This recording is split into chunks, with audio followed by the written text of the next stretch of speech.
రాజకీయాల్లో. పవన్ కళ్యాణ్ గారి వ్యక్తిగత జాతకం గురించి మీరు అధ్యయనం చేశారు కదా. వారికి నడుస్తున్న దశ ఫేవరం ఉంటుందండి. గోచారం రీత్యా ఎవరు పెద్దలు చెప్పినట్టు అర్ధాష్టమ శని నడుస్తుంది, ఈయనకేమో ఏలినాటి శని నడుస్తుంది. అర్ధాష్టమ శని ఉంది సార్. భాగ్యస్థానంలో కేతు వెళ్తున్నాడు. భాగ్యస్థానంలో కేతు వెళ్ళినప్పుడు అంటే మనం జనరల్గా కేతుని జ్యోతిష్ శాస్త్రంలో ఏంటంటే శిరస్సు లేనటువంటి గ్రహం అంటాం. శిరస్సు లేనప్పుడు స్పందన ఉండదు. రాజధాని లేని ఆంధ్రప్రదేశ్ లాగా శిరస్సు లేనప్పుడు స్పందన ఉండదు. ఇప్పుడు కేతు ఎప్పుడైతే భాగ్యంలో వెళ్తున్నప్పుడు ఆయనకి కొన్ని రకాలైనటువంటి మార్పులు ఉంటాయి. ఇప్పుడు ఆయన రాజయోగాన్ని తీసుకొచ్చి ఇంకొక పార్టీలో ఆయన విలీనం చేసి యోగాన్ని సగం తీసేశారు. ఇంకో సగం బీజేపీతో వెళ్ళి ఆయన యోగంలో ఇంకో పావంతు తగ్గింది. అలాగే ఇప్పుడు ఎలక్షన్ తర్వాత ఏమవుతుంది అనేటప్పటికి గెలిస్తే ప్రజల్లో పల్స్ వస్తే ఓకే, లేకపోతే ఆస్ట్రాలజికల్గా ఆయన యోగమే లేనట్టు, పొలిటికల్ యోగం. ఓకే, మీరు అబ్జర్వ్ చేస్తే ఎలాంటి యోగం కనిపిస్తుంది ఆయనకి? ఆయనకి సెంట్రల్లో ఒక పదవి రావాలండి. ఇప్పుడు ఉన్న యోగరీత్యా ఇది మిస్ అవ్వడానికి కొంత ఛాన్సెస్ ఎక్కడొస్తాయంటే గురువు ఆయన పంచమాధిపతి ధనాధిపతి ఎప్పుడైతే శుక్రుడు ఇంటి ప్రవేశిస్తారో ఆయనకి అంటే ఎవరితో అయితే భాగస్వామ్యం జరుగుతుందో వాళ్ళ వల్ల నష్టం జరిగే అవకాశం ఎక్కువ ఉంటుంది. అంటే రాజయోగం భంగం అంటారు దాన్ని. పొత్తులో వెళ్తున్నది ఆయన ఆశించి పొత్తులో వెళ్తుంది తెలుగుదేశం తోటి, అండ్ సహజంగా ఉన్న పొత్తు బీజేపీ తోటి. మరి ఎవరి వల్ల ఆయనకి ప్రయోజనం, ఎవరి వల్ల నష్టం ఉండే అవకాశం ఉంది? అంటే బీజేపీ రావడం పవన్ కళ్యాణ్ గారికి ఒక రకమైన మైనస్ అని చెప్తానండి. ఎందుకు అంటే అకల్ట్ ఫోర్సెస్ ఉన్నటువంటి పార్టీ ప్లస్ ఈయనకి సూటబుల్ అవ్వదు. మీరు గమనించినట్టయితే బీజేపీ పార్టీలో ఆల్మోస్ట్ ఎవరు ఫిల్మ్ యాక్టర్స్ అవనివ్వండి కానీ ఏ పార్టీ వాళ్ళు చాలా ఎక్కువ రోజులు అందులో నిలవరించలేకపోయారు. మనం ఒక రీసెర్చ్లో చూసినట్టయితే వచ్చేసారు, ఎక్కువ ఉండలేరండి. ఎందుకంటే బీజేపీ ఫౌండేషన్ ఒక గ్రహ కూటమి కదా. మన చంద్రబాబు నాయుడు గారికి 100% ఫిల్మ్ యాక్టర్స్ది అవసరం అని నేను చాలా ఇంటర్వ్యూస్లో చెప్పాను. ఇప్పుడు అదే కూటమి ఇప్పుడు కూడా జరుగుతుంది. చంద్రబాబు నాయుడు గారికి ఎలా ఉంది? చంద్రబాబు నాయుడు గారికి బీజేపీతో మైనస్ అండి. ఎందుకంటే మీకు చెప్పాను కదా, ఆయనకి శుక్రయోగం కలిసి వచ్చినంతగా మతపరమైనవి కలిసి రావు. ఇప్పుడు ఆయన ఒకవేళ పాలిటిక్స్లోకి వచ్చిన తర్వాత కూడా ఆయన ఏమైనా అంటే ఆయనకున్న సీఎం దీంట్లోనైనా క్యాండిడేట్నైనా వాళ్ళ అబ్బాయిని కానివ్వండి ఎవరినైనా మార్చే అవకాశాలు చాలా ఎక్కువ ఉంటాయి అంటే ఆఫ్టర్ ద ఎలక్షన్. ఎందుకంటే ఇది ఈ ట్రాన్సిట్ ఆయనకి కూడా నాకు తెలిసే ఉంటుంది అనుకుంటున్నాను. ఎందుకంటే అకల్ట్స్ అనేది తెలుసు, అందరూ ఫాలో అవుతున్నారు. ప్లస్ స్పిరిచువాలిటీ అంటే చంద్రబాబు నాయుడు గారి సత్యమణి వారు పుట్టే ఆధ్యాత్మికంగా ఉంటారు. భువనేశ్వర్ గారు లో కూడా ఒకసారి గురువాయూరుకు ఒక ఏనుగుని కూడా బహుకరించారు. అంటే తంత్ర శాస్త్ర రీత్యా అలా చేస్తే మంచిది, నాయుడు గారికి అన్ఇంటరప్టెడ్ పవర్ ఉంటుంది. జనరల్గా అక్కడలో ఒక ప్రాబ్లం ఉంది సార్. ఏంటంటే మనం సాత్వికమైనవి తెర ముందు చేస్తాం, అశాస్త్రంగా కొద్ది వామాచార పద్ధతులన్నీ కూడా హైడౌట్లో చేస్తారు.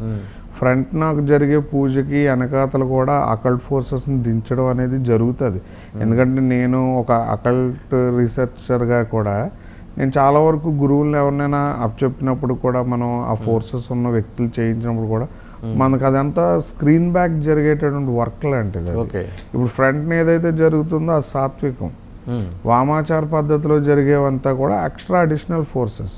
ఓకే, ఇప్పుడు అదే కనుక అంటే ఆ తాంత్రిక పరంగా చేయాల్సి వస్తే చంద్రబాబు నాయుడు గారి వైపు నుంచి వారి కుటుంబ సభ్యులు చేస్తున్నారు కదా, అది ఎన్నికల్లో వారికి ఉపయోగపడుతుంది. అది నారా లోకేష్ గారికి చేస్తున్నారండి, ఆయన కోసం చేస్తున్నారు తప్ప చంద్రబాబు నాయుడు గారి కోసం అని నేను ఖచ్చితంగా అనుకోవట్లేదు. ఎందుకంటే ఒక ఎక్స్పీరియన్స్డ్ సీనియర్ నేతగా ఆయన ఇప్పటివరకు అలాంటివి చేయకపోవడం మనం చూసి గమనించాం. ఈరోజు ఆయన ఈ ఏజ్ ఫ్యాక్టర్లో కొన్ని పాటిస్తున్నారంటే అది క్యారీ ఫార్వర్డ్ అవ్వడానికి, నెక్స్ట్ జనరేషన్కి వెళ్ళడానికి, నెక్స్ట్ జనరేషన్ని టేక్ ఓవర్ చేయించడానికి, ఆ జనాల్లో ఆ గ్రిప్ రావడానికి జరుగుతున్నటువంటి ప్రక్రియలని నేను చెప్తాను. దాని వెనకాల కొన్ని అకల్టిజంలో కొన్ని ప్రాక్టీసెస్ అనేవి ఆటోమేటిక్గా ఉంటాయి. అవి కంపల్సరీగా మనకు కనిపిస్తున్నాయండి ఇంకా చెప్పాలంటే. సో ఆయన కోసం జరుగుతుంది, ఆయన కోసం చేస్తున్నారు. రెండోది, జగన్మోహన్ రెడ్డి గారి ధర్మం వచ్చేప్పటికి వారిది క్రైస్తవ ధర్మం, బట్ వారు ఆచరిస్తున్నది కానీ వారు ఫాలో అవుతున్నది కానీ హిందూ ధర్మశాస్త్రానికి సంబంధించి ఈ గుళ్ళు గోపురాలు తిరగటం ఏమన్నా కార్యక్రమాల్లో పాల్గొంటూ ఇవన్నీ చేస్తున్నారు. అండ్ మీరు అన్నారు ఆ హోమాల యజ్ఞాల యాగాలు కూడా హిందూ ధర్మంలో ఉన్న వామాచారం ప్రకారం చేసుకుంటూ వెళ్తున్నారు. మరి ఆయన అన్య ధర్మాన్ని పాటిస్తూ ఈ ధర్మం కింద ఇవి చేస్తే ఇవి ఫలిస్తాయా? నేను ఒకటి చెప్తాను సార్, అంటే జ్యోతిష్యాన్ని నేను ఆ రీసెర్చ్లోనే మీకు మాట చెప్పాలి.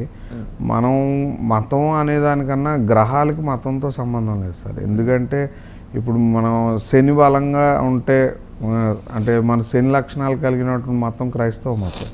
అంటే వాళ్ళు చేసే ప్రతి ప్రక్రియ దుఃఖంతో కూడుకున్నది, అంటే అలంకరణ వదిలేసి, అంటే వాళ్ళ యొక్క ప్రాక్టీసెస్ డిఫరెంట్ ఉంటాయి. అది ఒక రిచువల్.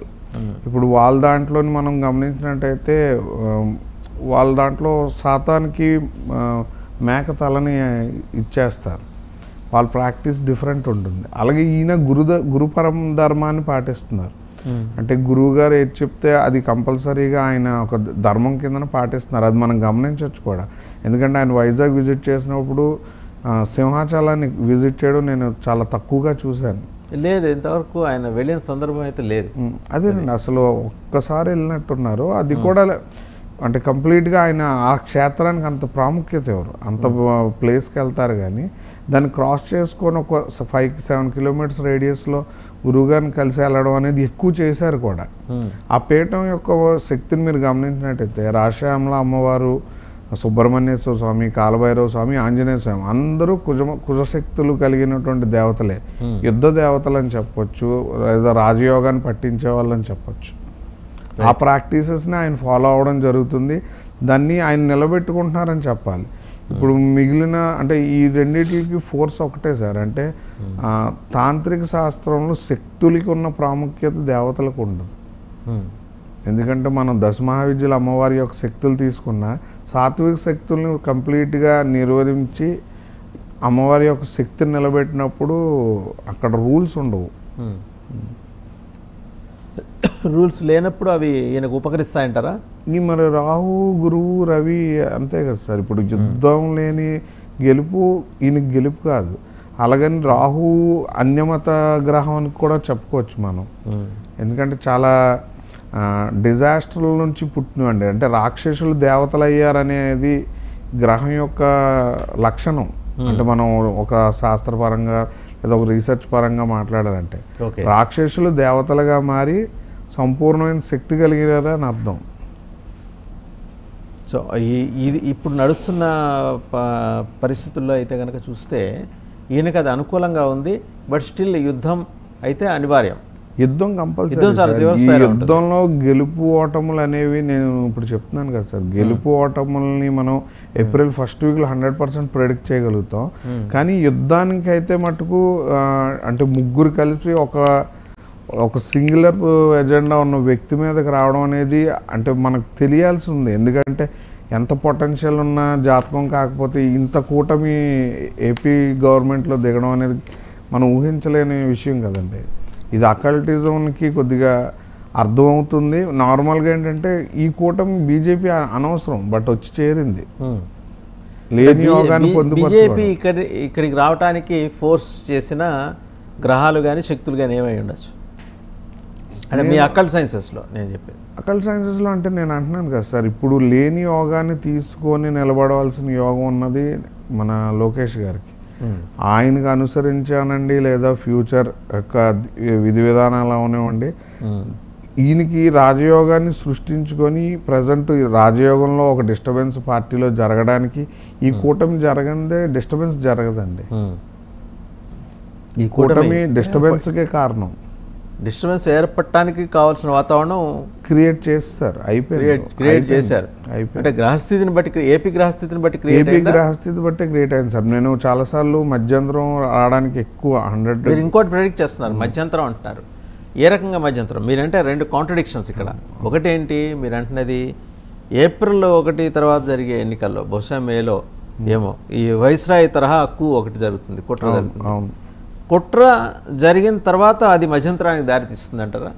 కుట్ర జరిగిన తర్వాత అంటే యాక్చువల్గా నేను అంటే ప్లానెటరీ మోషన్ వైజ్ చెప్తాను సార్.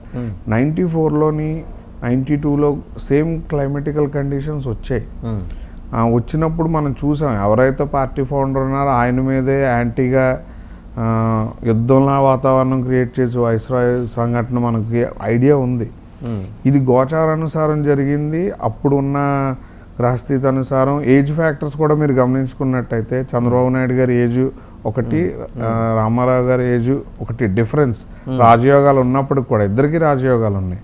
బట్ ఏజ్ ఫ్యాక్టర్ మీరు గమనించండి, చంద్రబాబు నాయుడు గారికి ఉన్న ఏజ్ వేరు, అప్పుడు ఈయనకున్న ఏజ్ వేరు. ఇప్పుడు అదే పరిస్థితులు రామారావు గారు ప్లేస్లో ఇప్పుడు చంద్రబాబు నాయుడు గారు ఉన్నారు ఏజ్ వైజ్. అంటే ఒక ఏజ్ ఉన్న పర్సన్. ఇప్పుడు ఇద్దరు నెక్స్ట్ లెవెల్ ఎవరున్నారు ఆ ఏజ్ని మ్యాచ్ చేస్తా, పవన్ కళ్యాణ్ గారు, జగన్మోహన్ రెడ్డి గారు. ఇప్పుడు జగన్మోహన్ రెడ్డి గారికి యోగం ఉంది, ఈయనకి రాజకీయ యోగం కొద్దిగా డౌన్లో ఉంది. కాబట్టి ఇప్పుడు ప్లేసెస్